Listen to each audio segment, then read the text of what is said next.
Aujourd'hui, je t'annonce que je lâche tout. Voilà, c'est dit. Bon, ça commence bien la saison 4, tu vas me dire.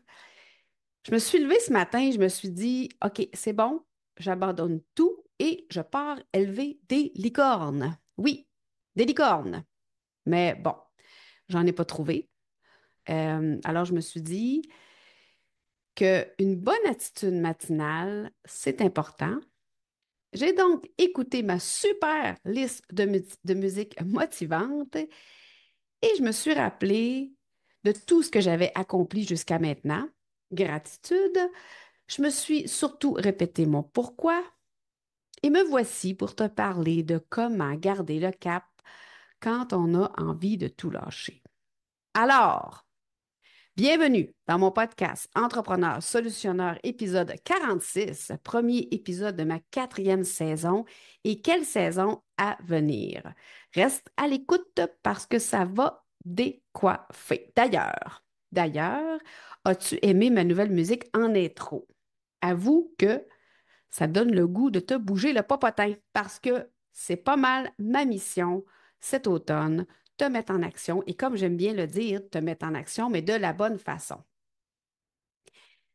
Pas brasser des affaires pour avoir l'air occupé, là. Non, non, non, non, non, non. Brasser les bonnes affaires, savoir prioriser, travailler vers la bonne destination sans faire trop de détours parce que oui, des fois, il y a des petits détours obligés, mais l'important, c'est de toujours garder le cap, de savoir où c'est qu'on s'en va, de ne pas perdre justement notre destination de vue. Et non, ne t'inquiète pas, je ne lâche rien. Mais me suis demandé si toi, tu avais déjà eu ce genre de pensée-là. Parce qu'être entrepreneur, c'est pas facile tous les jours. Et là, entends-tu le switch? Comme je travaille sur les mots que j'utilise, je vais changer ma dernière phrase pour être entrepreneur, c'est un beau défi que j'accueille chaque jour. Non, mais c'est pas cute ce que je viens de dire là, moi là, là. OK. Bon, la réalité des fois, c'est que c'est tout à fait autre chose, OK? La réalité, c'est qu'il y a des jours où on se demande si on a fait le bon choix. On se demande, on est-tu assez bon, assez bonne? On se demande si on veut continuer. Je fais souvent d'ailleurs un parallèle avec ma dernière ceinture de karaté.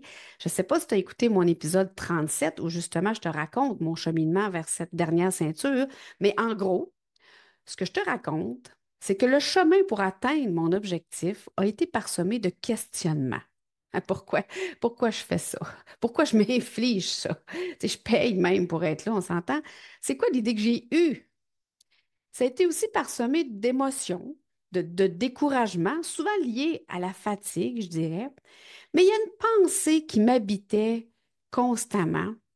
Et c'est que, la pensée, c'est que dans la vie, quand on abandonne, on le regrette pas mal plus longtemps que quand on réussit. OK? Et l'autre phrase que je me répète souvent, c'est les moments qu'on trouve difficiles, les moments où il y a de la douleur, de la réticence, de la résistance. Ben, c'est temporaire versus notre réussite. Parce que ma ceinture, là, je l'ai, là. Je la perdrai jamais. Que je continue ou pas le karaté, j'ai atteint ma deuxième dan de ceinture noire. Donc, j'en suis fière et je vais rester fière de ça. Mais imaginez si j'avais abandonné en cours de route. Donc, j'ai quelques questions pour toi, pour te faire réfléchir. Est-ce que ça t'arrive, ou plutôt, est-ce que ça t'est déjà arrivé de vouloir tout lâcher? Même là, un projet qui te tenait à cœur. OK? Est-ce que ça t'arrive? Et si oui, OK, admettons, là, tu te mets tu regardes un peu là, ta vie vite, vite, là, puis tu te dis, est-ce qu'il y a des projets, il y a quelque chose que j'ai décidé que j'avais le goût d'abandonner, OK? Et si tu as abandonné, OK, euh, qu'est-ce que tu retiens de cette décision-là? C'est quoi les leçons d'avoir abandonné? Tu sais, à quel point ça te revient? Cette décision-là que tu as prise d'abandonner. Ici, au contraire, tu as persévéré. Comment peux-tu te servir de cette réussite-là pour l'avenir? C'est-à-dire que Tu avais un gros projet, un défi, peu importe comment tu l'appelles. Tu t'es posé la question, je continue ou j'arrête. Tu décides de persévérer et tu as réussi. Alors, comment tu peux garder cette réussite-là, si on veut, cette image-là en tête, pas loin, dans ta poche, peu importe, pour les moments justement où tu as encore le goût, mettons, d'abandonner? Ce qui m'amène à te demander la question suivante, qu'est-ce qui te pousse à continuer quand justement tout semble aller tout croche? Puis j'ai aussi le goût de te demander, en lien avec mon deuxième parcours, ma deuxième saison, as-tu pris le temps de te demander pourquoi tu fais ce que tu fais? Puis je te pose cette question-là parce que quand tout devient lourd, quand ça devient difficile, quand nos idées sont un peu brouillées, si tu te souviens ce qui t'a poussé à commencer, avoue que c'est comme un petit boost là, qu'on a besoin d'avoir de temps en temps. C'est comme un petit boost qu'on a besoin de justement se rappeler pourquoi on fait ce qu'on fait, pourquoi on a commencé à faire ce qu'on fait. Donc, là, j'ai le goût de te dire que toutes ces pensées-là, tous ces questionnements-là, c'est tout à fait humain. C'est normal d'avoir ce genre de questionnement-là et le plus important, c'est d'en être conscient, de rester attentif à ces pensées-là et surtout de ne pas rester dans cet état-là sans rien faire. Donc, quand ça arrive, souvent, c'est de se demander, OK, est-ce que je suis dans une période où je suis plus fatiguée, où je m'en suis mis un petit peu trop sur les épaules? Est-ce que je suis dans une période où tout va trop vite? Pourquoi je me demande ça? Pourquoi je suis dans cet état-là? Et l'autre question qui devrait venir rapidement, c'est qu'est-ce que je veux faire pour justement sortir de cet état-là? Qu'est-ce que je peux faire et qu'est-ce que je veux faire? Parce que c'est une nuance importante. Des fois, il nous arrive des événements où on n'a pas vraiment le contrôle. On ne peut pas rien changer à ce qui se passe, à l'événement. Mais on peut quand même changer notre attitude, la choisir, cette attitude-là. Et l'autre chose, c'est d'être attentif justement. Est-ce que, je disais un peu plus tôt, est-ce que je m'en suis mis un peu trop sur les épaules, ce qui fait que je suis fatiguée, je suis stressée. Et là, c'est sûr que nos pensées de mais pourquoi je fais ça, mais pourquoi je m'inflige ça, mais pourquoi j'en ai autant à faire, etc., etc., c'est ceux qui vont surgir. Alors, c'est là, à ces moments-là, qu'il faut être encore plus attentif à soi. Si tu m'écoutes depuis un certain temps, je te le dis souvent, je vais continuer à te le dire dans ma prochaine saison, le secret, c'est de s'observer. Donc, on s'observe comment on réagit et quand on réagit de cette façon-là. Et là, j'ai le goût de te proposer 7 stratégies pour justement surmonter ces petits moments de découragement. Ces petits moments que moi, j'aime appeler les ça va pas du tout. Ceux qui me connaissent depuis longtemps savent que j'aime bien cette phrase ça va pas du tout. C'est un peu humoristique, mais des fois, c'est vrai que ça va pas du tout. Mais au lieu de le prendre de façon dramatique, je le fais un peu à la blague en disant ça va pas du tout. Il y a quelque chose là qui vient de déclencher, alors qu'est-ce que j'en fais? Donc voilà mes 7 stratégies pour surmonter mes petits moments de ça va pas du tout. Euh, la première stratégie, c'est identifie tes saboteurs. Donc, ça, c'est comme le combat contre nos ennemis invisibles. Et si tu te souviens, je t'ai présenté mes 8 petits saboteurs. Je t'en ai parlé même pendant 4 épisodes, soit les épisodes 17, 18, 19 et 20. Dans le fond, ce qui est important avec nos saboteurs intérieurs, c'est que sont souvent à l'origine de ces moments où tu te sens paralysé. Que ce soit ton juge, que ce soit le perfectionniste qui est bien bon, lui, là-dedans, ou ton procrastinateur, hein, c'est sûr qu'ils vont influencer tes pensées. Quand ils arrivent, là, tes saboteurs, ils vont influencer tes pensées. Ils vont saboter, comme leur nom le dit, ils vont saboter ton énergie. Donc, les reconnaître, c'est déjà un grand pas pour reprendre justement le contrôle, pour comprendre pourquoi tout d'un coup ils surgissent, pourquoi ils arrivent, et de peut-être justement prévenir ces moments-là. Et comme je t'avais dit aussi dans ces épisodes-là, des fois, il y en a un qui aime bien venir avec un autre, hein. Justificateur, je pense que je te disais, avec procrastinateur, etc. Donc, c'est important de connaître, de reconnaître ces saboteurs et c'est surtout important de reconnaître quand est-ce qu'ils peuvent se présenter, quand est-ce qu'ils peuvent arriver à l'improviste ou pas, c'est selon. Donc, c'est qui ton principal saboteur? Le connais-tu? L'as-tu identifié? Si ce n'est pas le cas, je t'invite vraiment à réécouter mes épisodes et j'ai même fait un article de blog là-dessus. C'est intéressant de s'observer, comme je te disais, mais de dire, moi, là, mon saboteur, le pire, par exemple, c'est, je ne sais pas, moi je dis n'importe quoi, c'est perfectionniste. Il m'empêche de, qu'est-ce qui m'empêche de faire perfectionniste? Donc, c'est de le reconnaître et de jouer avec ce saboteur-là. Donc, ma deuxième stratégie, c'est petit pas, grand résultat, comment viser juste. Ça, c'est important et ça, je le répète souvent avec mes clients, mes coachés, c'est de réduire tes objectifs, OK? De viser des étapes réalisables plutôt que justement viser la perfection. Tu vas être surpris de voir à quel point tout devient plus accessible à ce moment-là. Donc, imagine là, que tu lances, tu décides de lancer un gros projet. OK? Imagine que je dis un exemple de même, tu décides d'écrire un livre. OK? C'est quand même big, là. Fait que là, tu te mets tellement de pression que tu te dis que, OK, il faut que j'écrive mon livre en 3 mois. Là, on s'entend que ça n'a pas de sens. OK? Tu vas t'effondrer devant l'ampleur du travail.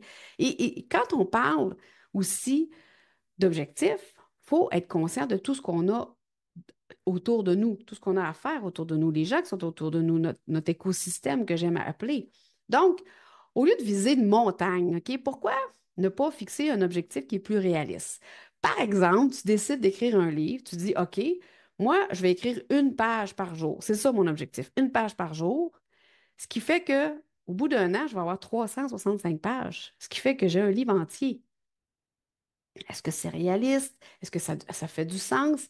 C'est juste te donner un exemple que des fois, de revenir un peu en arrière, de dire, OK, est-ce que ça a du sens? Est-ce que c'est réalisable dans ma vie d'écrire un livre en 3 mois? Non, on va être honnête. Alors, comment je pourrais justement découper ce projet-là pour que j'aie le goût de le faire? Et tu sais, ça a l'air fou de même de dire une page par jour, mais ça se peut qu'une journée, tu es inspiré et tu en écrives 8, là. Mais c'est d'être capable de découper cette fameuse montagne-là en plus petits pas. Ma stratégie numéro 3, c'est victoire après victoire, bâtis ton succès un pas à la fois. Donc, ça aussi, je t'en ai déjà parlé, mais célébrer chaque petite victoire, et j'ai le goût de dire qu'il n'y a pas de petite victoire, OK? Donc, célèbre chaque victoire. Euh, Peu importe la réussite, c'est des preuves concrètes de ta progression et ça, c'est officiel que ça va te motiver. Je me souviens d'ailleurs d'une cliente euh, qui avait très rarement célébré ses victoires, OK? Et souvent, quand elle arrivait à notre séance de coaching, elle me disait tout le temps, oh, j'ai rien fait, j'ai pas fait ce que j'avais à faire, j'ai des petites affaires banales, c'est comme, c'est décourageant, je fais jamais rien, puis bon, voyez les extrêmes. Puis là, on s'est amusé un peu, puis on a pris du recul. J'ai fait un jeu avec elle, puis j'ai dit, OK, on va lister, tu sais, tout ce que tu as fait, mettons, dans la dernière semaine, juste pour le plaisir. Et là, évidemment, j'ai posé des questions, puis elle m'a répondu. Par exemple, elle a répondu à un courriel, une espèce de gros courriel qu'elle procrastinait, qu'elle redoutait. Donc, elle a avalé un gros crapaud pour se rendre compte que finalement, ce courriel-là lui a amené de la business, a réglé bien les problèmes. Ensuite, elle a réussi à déléguer une tâche qu'elle gardait pour elle depuis des semaines. Elle a même terminé une formation qui traînait depuis quelques semaines. Bref, on a fait le tour comme ça, puis après, on est allé un petit peu plus loin qu'une semaine, on est allé au bout d'un mois. Et là, en cumulant tout ce qu'elle avait fait, toutes les petites affaires qu'elle pensait qu'elle avait pas faites, dans le fond, ben, ça ressemblait vraiment à une montagne, mais d'accomplissement. Donc, quand tu prends le temps de célébrer ces moments-là, quand tu prends le temps d'apprécier ce que tu fais, tu réalises que tu avances beaucoup plus vite, beaucoup plus loin que qu'est-ce que tu penses. Tu sais, des fois, on a l'impression qu'on fait du surplace, mais on avance plus qu'on pense. Et je dis souvent aussi de les écrire, ces succès-là, ces victoires-là. Moi, je me donne vraiment un rendez-vous à chaque semaine pour faire le bilan de ma semaine, pour réaliser tout ce que j'ai fait. Et ça, c'est vraiment important parce que oui, des fois, le vendredi soir, on est fatigué, on est brûlé, puis on a l'impression qu'on n'a rien fait. Mais quand on fait, on prend un pas de recul, puis on regarde tout ce qu'on a fait, c'est étonnant, tout ce qu'on a accompli. Stratégie numéro 4, change d'angle, change ton monde. Parfois, il suffit de changer de perspective. OK? Donc, pose-toi la question suivante. Qu'est-ce que je peux apprendre du défi ou de l'événement qui est en train de se produire? Ce simple déclic-là, ce chiffre-là, si tu veux, ça peut transformer un obstacle en opportunité. Moi, là, la première fois que j'ai donné une conférence devant un groupe, je m'en souviens, OK? Et j'étais, disons, un peu stressée. Et j'étais persuadée que ça allait aller mal, que j'allais me tromper. Et là, tout d'un coup, il y a quelqu'un qui est venu me voir et qui me dit, écoute, pourquoi tu ne vois pas ça comme une chance d'apprendre et de t'améliorer, au lieu de voir ça comme une épreuve? Tu sais, fais juste changer la façon que tu vois cette conférence-là. Regarde-la plus comme un beau défi, une façon justement d'apprendre, de t'améliorer, au lieu de voir ça comme étant, oh my God, ça va être une catastrophe. Et c'est fou comme ce déclic-là m'a fait voir la situation autrement. C'était plus comme un obstacle, mais une opportunité justement d'évoluer. Et moi, hein, vous savez, ma compagnie s'appelle Evolucence, qui vient du mot évoluer, donc j'aime ça. Et je suis ouverte au feedback. Donc, c'est en voyant ça de cette façon-là, je me suis dit, bon, ben, c'est ma première conférence. Tout ce qui peut arriver, c'est que je m'améliore à la prochaine. Et j'étais vraiment fière de l'avoir faite. Ma présentation n'a pas été parfaite, on va s'entendre là, mais j'ai appris énormément de cette expérience-là. J'étais fière de l'avoir faite et surtout, j'ai même découvert comment j'aimais ça, faire des conférences. Fait que j'ai le goût de te dire que suite à ça, tu sais, ton attitude, ça joue un rôle crucial dans le comment tu vas vivre l'événement. Et que les mots, évidemment, que tu utilises aussi pour décrire tes défis, ça va influencer directement ta capacité à les surmonter. Donc, des fois, le simple fait de changer nos mots, de changer notre attitude, peut faire toute la différence suite à des événements ou pendant qu'on est dans les événements. Et bien sûr, c'est sûr que je vais revenir sur ces deux sujets-là dans ma quatrième saison. Stratégie numéro 5, ton boost quotidien, donc 3 minutes, 3 à 5 minutes pour retrouver une façon de rester focus. Donc, créer un rituel qui te ressemble. C'est important, ça a l'air fou, ça a l'air niaiseux peut-être, mais ça ne l'est pas du tout. Euh, que ce soit d'écouter de la musique, que ce soit de lire des citations, de méditer, c'est de trouver un geste, peu importe, quelque chose qui va t'énergiser pour commencer la journée ou pour continuer ta journée. Parce que des fois, le matin, on est comme, ouh, on est en forme, on est dedans. Là, à un moment donné, la journée avance, nous arrive quelques petits pépins, puis là, ouh, le moral, il tombe. Ben, qu'est-ce qu'on fait? Avez-vous quelque chose? Avez-vous un petit déclic qui fait que, OK, là, ça suffit, là, sors de ta boîte, là, puis relève tes manches, puis avance. Moi, là, j'ai un petit rituel. Je le fais pas tous les matins, je le fais dans les matins que j'en ai besoin. C'est que je mets une playlist de motivation. Je l'ai même donné, je l'ai même appelé Hop la vie, tant qu'elle t'aime d'aller jusqu'au bout. Et dans cette liste, dans cette playlist-là, il y a deux tunes que quand je les entends, là, je vous le dis, là, c'est impossible que je ne danse pas. OK? Je te jure, je me lève et je danse. D'ailleurs, si jamais tu me vois passer sur l'autoroute en train de brasser dans mon auto puis de taper sur mon volant, c'est sûr et certain qu'il y a une de ces deux tunes-là qui joue. Bref, tout ça pour dire que ça a l'air niaiseux, mais ça me met dans une énergie pas croyable, OK? Et ça me donne justement c'est ça, l'énergie, le goût de continuer, d'affronter ce qui s'en vient là, avec beaucoup plus d'assurance. J'ai d'ailleurs découvert en parlant avec une amie que ma playlist Hop la vie était publique sur Spotify. Donc, si jamais tu es abonné à Spotify, fais une recherche sur Hop la vie, tu vas voir ma petite face. Et si ça te tente de te booster le matin, mais je t'avertis, je ne veux pas de jugement sur mon choix musical. Ensuite, sixième stratégie, reconnecte-toi à ton pourquoi, ta boussole dans la tempête. Et j'ai même le goût de dire plutôt ton phare dans la tempête. Je t'en ai parlé en début d'épisode. Reviens toujours à ton pourquoi. J'en ai même fait une saison là-dessus.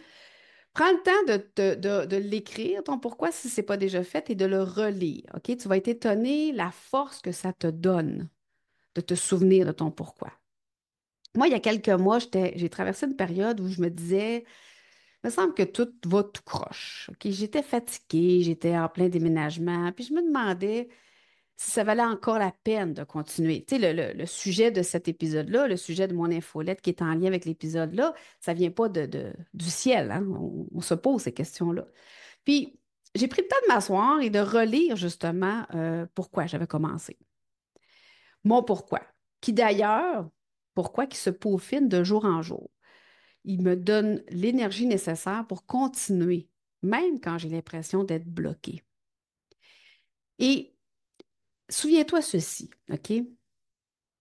Le pourquoi tu fais ce que tu fais est bien plus important que le qu'est-ce que tu fais. Fait que des fois, quand les gens te demandent c'est quoi tu fais dans la vie, tu pourrais peut-être répondre pourquoi tu fais ce que tu fais dans la vie.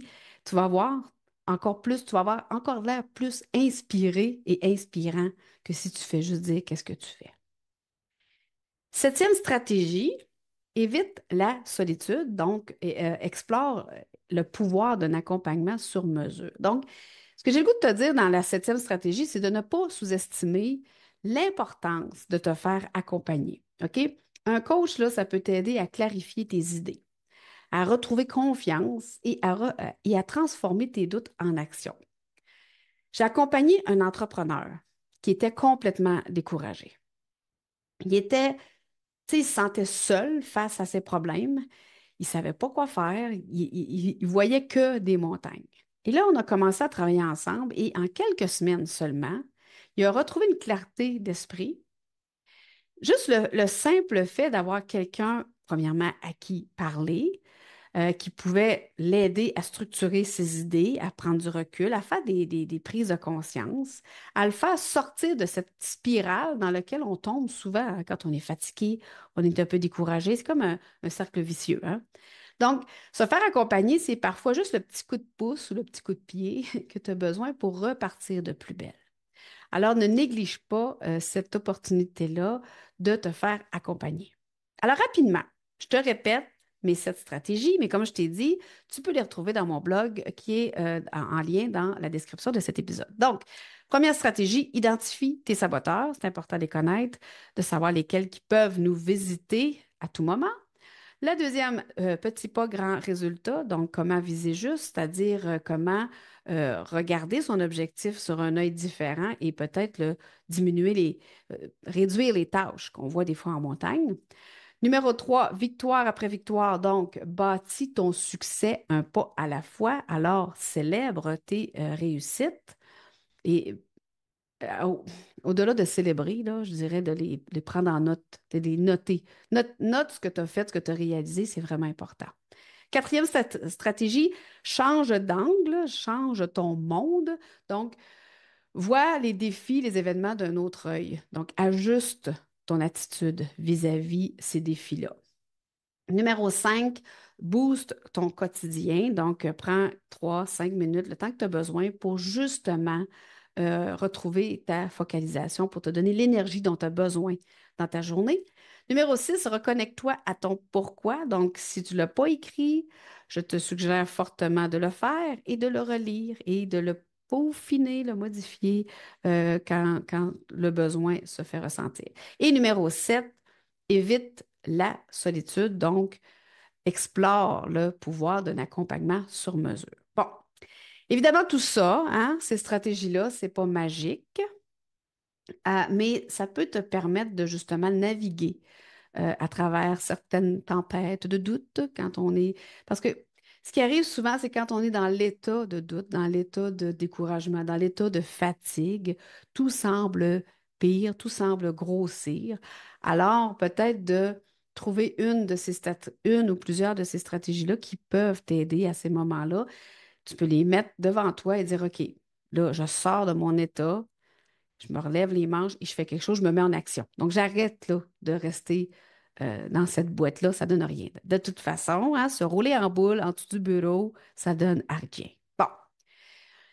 Et souviens-toi aussi que ton attitude et les mots que tu utilises au quotidien, ça peut énormément changer ta perception des événements. Alors, avant de te laisser, je suis curieuse. Toi, là, de ton côté, qu'est-ce qui te fait avancer quand tout semble aller de travers? Quand tu es sur le bord de tout sacrer cela, c'est quoi qui te fait avancer? C'est quoi ton phare à toi pour continuer? J'aimerais ça le savoir.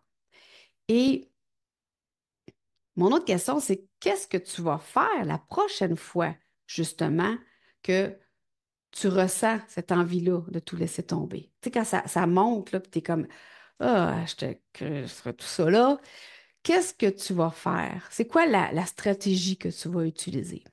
J'aimerais vraiment ça le savoir. J'aimerais ça que tu me le partages. Sur ça, je te souhaite une bonne semaine. La semaine prochaine, petite surprise.